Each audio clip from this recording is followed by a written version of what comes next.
Welcome to Cooking the Feast. Today we're taking some of these ingredients here, combining it with some nice egg pasta here, and we're making shrimp scampi with tagliatelle pasta. This was delicious, and here's how you do it. So for our ingredients, seasonings, but we got shallots, garlic, lemon, parsley, thyme, flour, and white wine. But of course to that we're going to need some shrimp, and here we have with the shells but deveined. We need the shells, and then something for our brine here with the sugar and salt. So we're going to start off with 1.5 to 2 pounds, depending on how much you really like that shrimp. And we're going to take our mixture of salt and sugar and just put it in that water. So this is going to help the shrimp stay nice and tasty during the cooking process and not overly dry.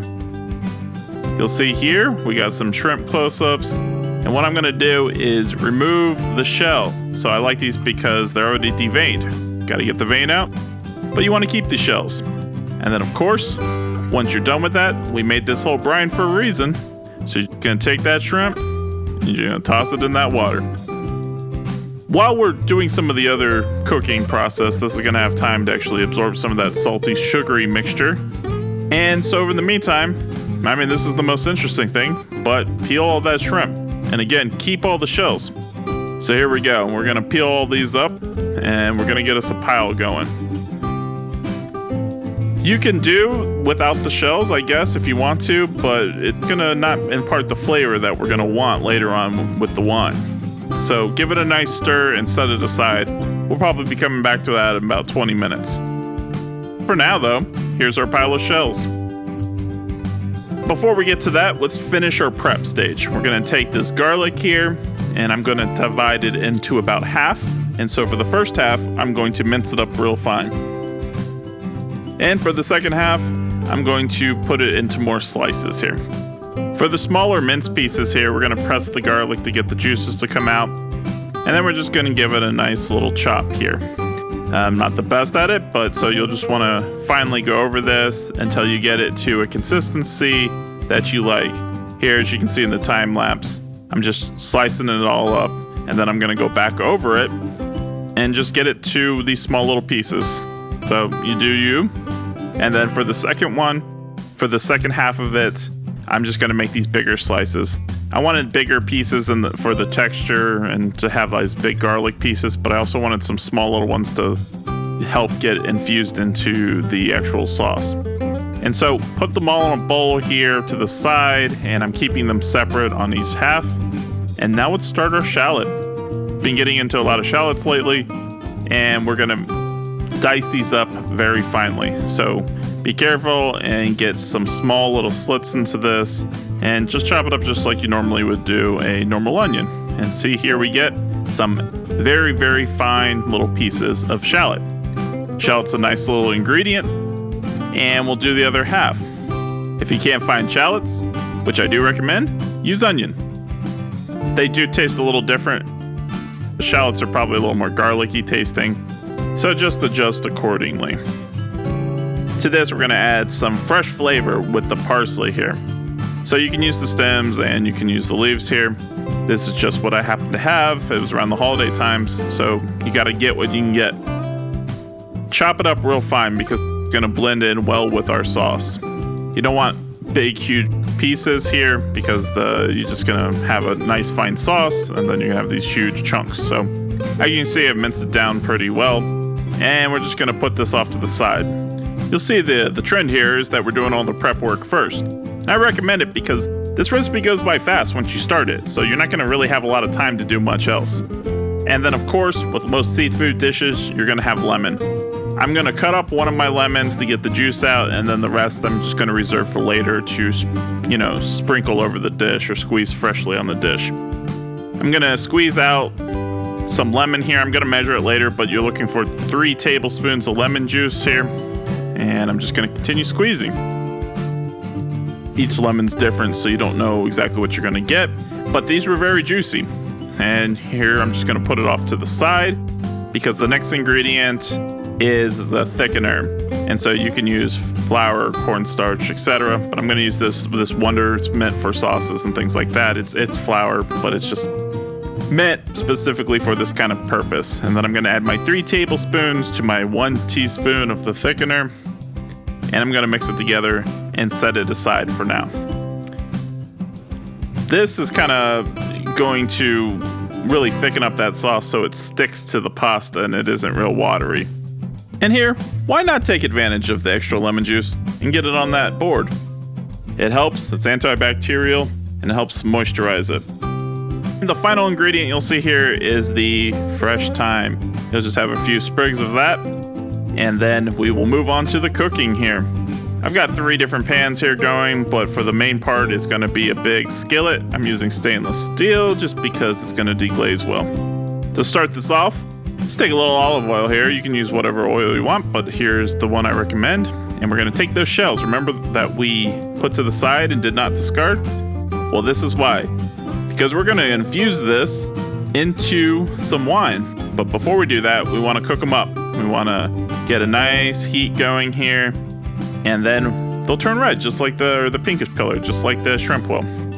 You definitely don't want to do this just with the stock first. You want to cook them down a little bit and get the color on them. It's going to help with it. And then, of course, turn off your heat if you're using gas, and then dump in 1 cup of white wine in there. And you'll see how the other fire is reacting to the steam and everything. I mean, come on, it's alcohol, so be safe. Turn off the gas, pour it, put it back in. And then we're just gonna let this reduce down for 5 minutes. I'm actually making a mistake here because after 5 minutes, I didn't put the thyme in, but I'm gonna rectify that mistake. I'd recommend putting the thyme in here, or you can do what I'm gonna do once I drain this and just kind of soak the thyme in there afterwards. So drain the shells out.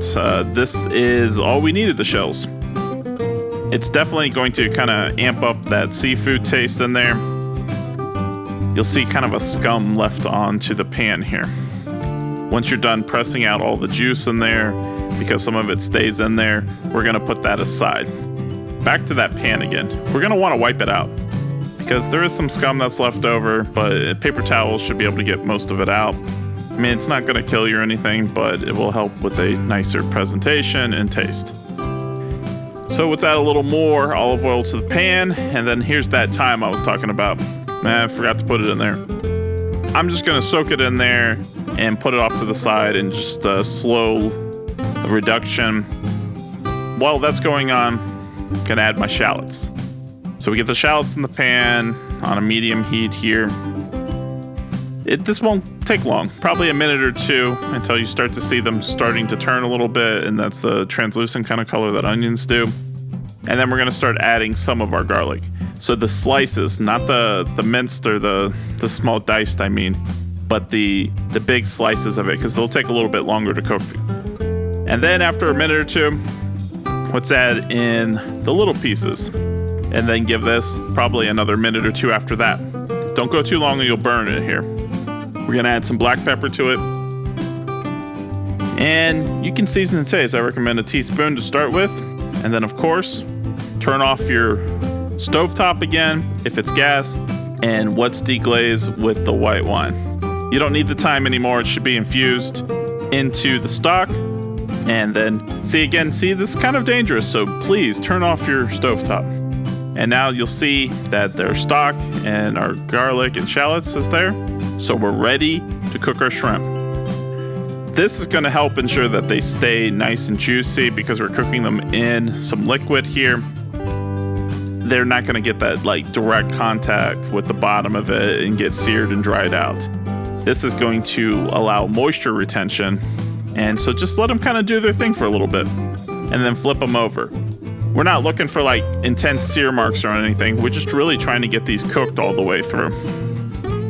The whole time I've been having some water boiling because my pot takes quite a while here, and I'm gonna make it salty as the ocean. At this point, let's get our pasta going. I'm recommending this tagliatelle. It's like an egg pasta that's been dehydrated. It is delicious. The chew factor and the flavor is good. Cook it to its packaging directions. This was 10 minutes. So once your shrimp is done, let's take them out. Let's keep the stock in there, but let's get the shrimp out. And to that, remember that mixture, that flour mixture with the lemon juice? Let's add that in. So this is gonna take a minute or 2 to cook down and start to thicken up our sauce. You know, it is a flour product and you do wanna cook it down a little bit. but you don't have to do it like for gravy or anything like that.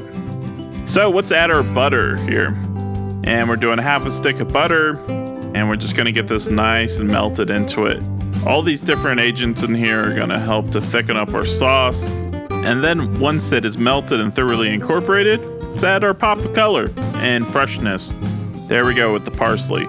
So you see here, parsley, butter, garlic, and seasoning. That's awesome. You can test it at this point, take a little taste and see if you like the seasoning on it. Because now, once our pasta's done, let's add the tagliatelle right to it. And don't worry about draining it if you're just gonna take big scoops and put it in there. You want some of that pasta water to get in there because the starch helps bind it all together. Another thing about using this type of pasta here, of course, when it's fresh and hasn't been dehydrated at all, it's gonna help stick the best, but this is a really good option too. And you'll notice that the sauce is getting incorporated on it. It's kind of the same color, so in some ways it's not showing as well, but you wanna get it completely coated and then add your shrimp to it. The shrimp is nicely cooked, it's not gonna be dried out, and then the pasta itself is gonna have this great, rich, buttery seafood taste to it as well. So let's plate this. All right, let's get a big old heaping portion here, and let's put it on our plate. If you can plate it nicer than that, hey, that's good. But we're feasting here. We do want it to look good, but let's feast. And let's get some shrimp on there too. So once you have it plated and looking delicious, then we're gonna wanna finish it off. I wanna do a little just extra, pop here, so I'm gonna put some extra Parmesan and I'm gonna put some more pepper on it. We'll start with the pepper here, and then we'll move on to the cheese, Parmigiano Reggiano. So here we go, this is the end. This is the final dish. This is shrimp scampi with tagliatelle fresh pasta. And this is Cooking to Feast. Subscribe for more.